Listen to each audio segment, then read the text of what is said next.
Who doesn't enjoy a lot of bawling for no apparent reason early in the morning? Hence, the boys. I'm just going to start calling them the boys. The boys, their mamas, and the rest of the flock.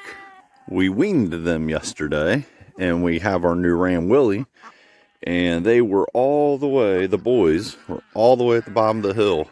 Last night, they were there when we went to bed. This morning I wake up and I hear a whole bunch of bawling, more so than normal. Go down, check on them at the bottom of the hill, they're not there.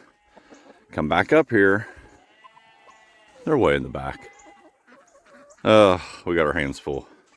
They're making life interesting. Nothing ever boring around here, that's for sure. Yep, those boys there weren't supposed to be in with the chickens this morning. Yet here we are. Oh man, we got some rearranging to do.